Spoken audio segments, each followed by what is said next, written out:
Que la paix, la miséricorde, la grâce de notre Seigneur soit avec vous tous. La nouvelle race, tel est le thème de cette semaine que nous a inspiré Son Excellence le Saint-Esprit. Marc 16, 17, la Bible nous dit ceci: voici les miracles qui accompagneront ceux qui auront cru. Ces paroles ont été prononcées par Jésus-Christ, le ressuscité, bien avant qu'il ne soit glorifié. Au fait, ce n'était pas une promesse, mais il était tout simplement en train de nous dire ceci, que plus tard, après lui, après son élévation, après sa glorification, viendra une nouvelle race, un nouveau type d'homme. Mais la version originale de ce Marc 16, 17 nous dit ceci: voici à quel signe on pourra reconnaître ceux qui auront cru. Donc Jésus était en train de nous présenter, de faire la description de la nouvelle génération, la nouvelle race, la nouvelle espèce d'homme qui devait venir sur la terre. Il parlait de toi et de moi, mon frère, ma soeur. Il visait déjà la nouvelle création. Une création qui n'a jamais existé auparavant. Une création de qui il est dit, les choses anciennes sont passées et toutes choses sont devenues nouvelles. Donc il parlait de ceux-là qui devaient être en Christ et Christ aussi en eux. Donc il nous élevait déjà à une position, disons la position céleste. Et ce sont des gens qui ont Christ en eux, qui ont la vie Zoé en eux, qui ont la vie éternelle, qui ne sont jamais affectés par quoi que ce soit, ni par la maladie, ni par la malédiction. Ce sont des élus, ce sont des prédestinés de Dieu. Si je dis cela, c'est tout simplement parce que même si la maladie semblait venir ou la malédiction semblait être libérée, mais la Bible nous dit que l'Esprit de Dieu est là pour les mettre en fuite. Donc ici, nous voyons Jésus-Christ en train de t'élever à la dimension céleste, en train de te dire que voilà, il arrivera un temps que toi et moi, nous allons opérer comme lui l'a fait sur la terre. Il dit, ils chasseront les démons. Il dit encore, ils saisiront des serpents. S'ils boivent un poison ou un breuvage mortel, cela ne leur fera aucun mal. Il dit, ils imposeront les mains aux malades et les malades seront guéris. Maintenant, posons-nous un peu la question, celle de savoir qui sont ceux-là qui ont cru. Ils ont cru ou ils croiront, ce que Jésus a dit, mais aujourd'hui c'est d'actualité. En qui croire? Et dit, écoutez, pourquoi ces miracles n'accompagnent-ils pas aujourd'hui ceux qui ont cru? On n'a pas dit les pasteurs, non, on a dit, Jésus a dit ceux qui auront cru. Mais, pourquoi ne voyons-nous pas ces signes? Pourquoi ces signes n'accompagnent-ils pas aujourd'hui ceux croyants?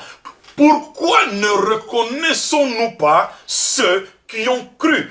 Pourquoi les croyants semblent-ils être inexistants et sans aucun signe? Tu t'es sûrement posé toutes ces différentes questions. Mais voyons un peu ce que nous dit le Saint-Esprit. Jésus a fait une déclaration. C'est lui qui a bel et bien dit. Mais posons-nous la question, celle de savoir, les miracles l'ont-ils accompagné pendant son ministère terrestre?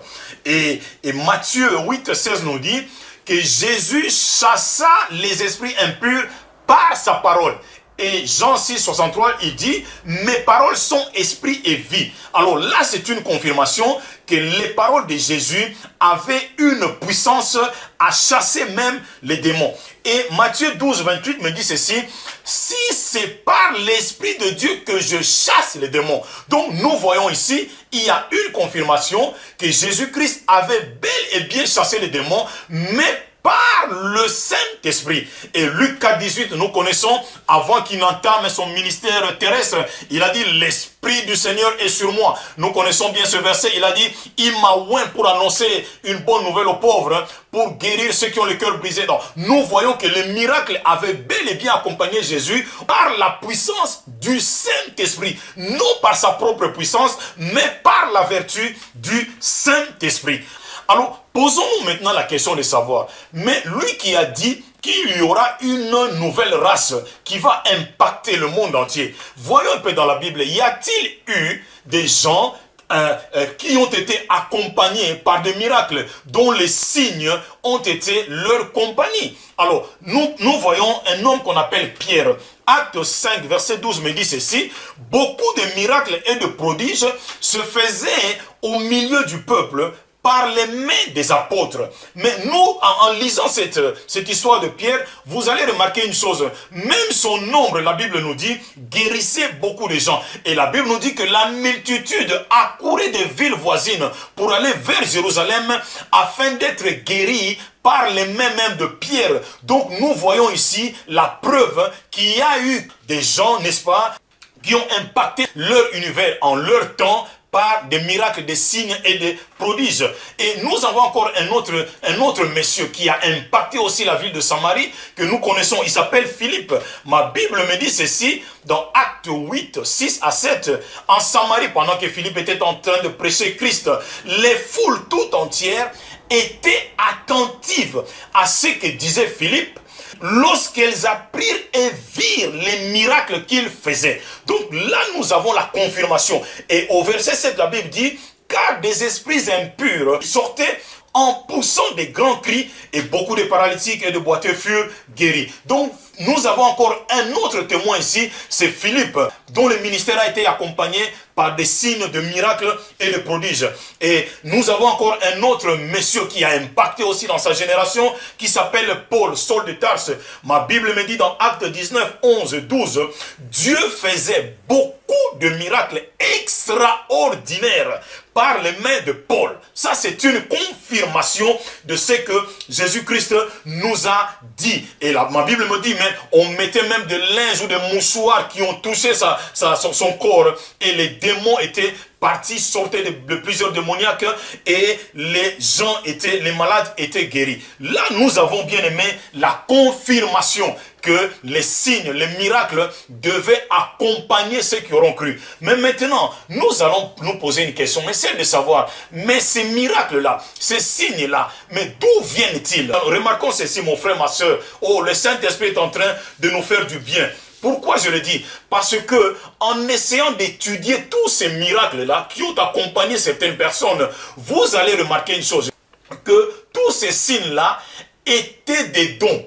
Parce qu'en parcourant 1 Corinthiens 12, nous allons voir que la Bible nous dit ceci, qu'il y a diversité de ministères, mais par le même Seigneur. Il y a diversité d'opérations par le même Dieu qui opère tout en tous. Mais avant cela, ma Bible me dit qu'il y a diversité de dons par un seul esprit. Par le même esprit. Donc le Saint-Esprit est bel et bien le possesseur de tous les dons. Et le Saint-Esprit, je te rappelle, il est en toi, il est en moi. Donc l'acteur principal de nos vies, c'est son excellence, le Saint-Esprit. Donc c'est Dieu en toi qui exécute non pas ta volonté, mais sa volonté à lui.